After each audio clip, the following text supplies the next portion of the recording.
Hello po, welcome to our kwentuhang pangkalusugan. Pagkukwentuhan natin, nakabalik na ba kayo sa inyong paglo-low carb? Galing sa yung iba, cheat, yung iba, talagang napanindigan ang paglo-low carb. So, kung ano man ang inyong nangyari nung Pasko sa inyong mga pagkain, dapat po at this time, nakabalik na sa paglo-low carb ulit. Sabi ni Maria na fried egg, leftover lechon, and lagang kangkong, plus black coffee, busog na. Yun, no, diba? Sarap. Talagang busog ka dyan. Pero may leftover lechon ka pa. Sarap, diba? Talaga, na isipin mo na kumakain tayo ng mga ganitong pagkain. Bakit wala tayong nararamdaman katulad ng nararamdaman ng iba? Lalo na in my case, po ako. Pero tingnan yung mga kinakain ko.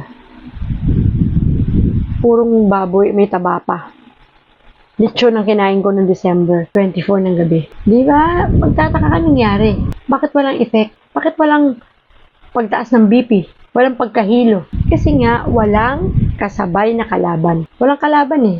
Low carb ka eh. Walang high net carb food. Tapos, matagal ka na nag-strict.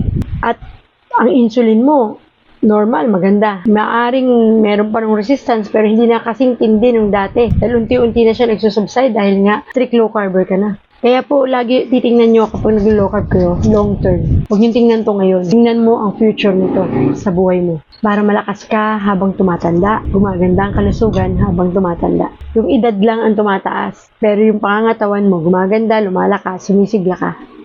Di ba masaya yun?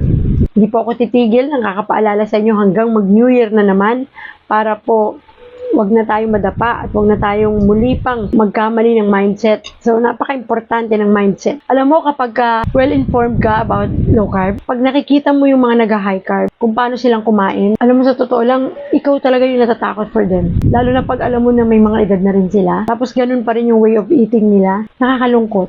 Kasi alam na natin eh, naranasan na natin, at nakikita natin ang nangyayari sa atin ngayon, di ba? Kung pwede lang, na talagang alam mo, ikaw na magsubo, ito na lang kainin mo, wag yan, di ba? Kaya lang, hindi lahat ng tao talaga ay madaling maniniwala. Tayo rin naman, dumaan dyan di ba? Ako noon, ayoko rin ito. Sa totoo lang, hindi ako naniniwala sa low carb noon. Kung napanood niyo yung video ko, talagang in denial ako na hindi ito makakatulong. Na walang may tutulong yung mga baboy na yan, mga karne na yan para sa kalusugan ko. Pero nung na-stroke ako, tapos karne pa rin ang kinakain ko, tapos nakaka-recover ako, paano nangyari yun? Nakakagulat. And God is good all the time, and all the time God is good. Wisdom po yan from the Lord. Talagang sabi ko, Lord, thank you for the wisdom. Thank you for the knowledge. Thank you sa mga buhay ng mga doktor na nabuksan ang mga isip nila na may ganito palang pag-aaral. Pwedeng makatulong sa atin. Sipin yung laking tipid ko. Sabi ng asawa ko, nung lumabas ako sa hospital, akala ko 3,500 a month yung gastos ko sa gamot. 3,500 a week pala ako. Kailan lang kami nagkwentuhan. Kasi di ako nangingialam dahil nga may sakit ka. So siya na bumibili lahat. Sabi niya, ano kang 3,500 a month? 3,500 a week ka sa gamot mo nung lumabas ka sa hospital. Sa dami ng iniinom mo. Ngayon, isa na lang ang gamot ko. To God be all the glory. Di ba? Napakabuti ng Diyos para malaman natin ang tungkol dito. Paano hindi ko to gagawing lifestyle? Napatunayan ko na. Nakita ko na. Diba? Kaya yung mga doktor na nagkukwento tungkol dito, hindi naman nila ito kinuwento dahil inaral lang Naranasan nila ng personal yan. Si Dr. Bry, obese to siya. Yung pinaka-antaba-taba niya. Ngayon, ano yung katawan niya? Sobrang fit, tik pa. Triathlete yun. Si Dr. Grace Rohotan, dating may sakit sa balat. Mga problems niya is allergy. May hika, may lahi ng diabetes. Naranasan niya kung ano natulong ng low carb sa kanya. Sa nanay niya, di ba? Si Dr. Iris, bata pa niya kasi sinimulan to, wala pa siyang karamdaman. Imagine mo, almost 20 years na siyang naglo-low carb. May sakit ba siya ngayon? Wala siyang naging sakit. Di ba?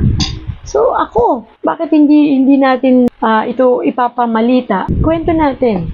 Nagkukwento lang naman po kami dito sa Kwentuhan with Ate Mads. Di ba? Wala pong pilitan to. Still, decision ninyo yan. Ang importante, kung narinig ninyo to, dumaan to sa newsfeed mo, aralin mo. Basahin mo, manood ka ng mga videos ng mga doktor, ng mga low carb doctors like Dr. Iris Radev and Dr. Grace Rohotan, Dr. Bry Castillo, at marami pang doctors, maging foreigner, maging Pinoy, marami na po. Kaya, aralin nyo. Wala namang mawawala, di ba, na aralin. At pag nakita nyo na okay, try ninyo. Subukan. Lalo na kung umay ka na sa kainom ng gamot. Umay ka na sa gamot na ilang taon mo nang iniinom pero hindi ka gumagaling, hindi ka pa nagtataka nun. Imaginein mo, 20 years ka na umiinom ng gamot, Nance. Ano ang minimaintain mo? Yung gamot o yung sakit? Kasi pag sinabing gamot, dapat nakakagaling.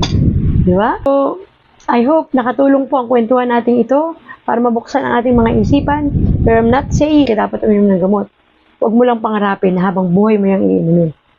Sundin ang mga doktor dahil ang mga doktor nag-aaral ng ilang taon para bigyan ka ng tamang gamot para sa'yo. Pero wag mo lang sanang pangarapin habang buhay mo yan iinumin. Mas mainam habang buhay na ayusin mo ang iyong lifestyle kasi yun ang dapat.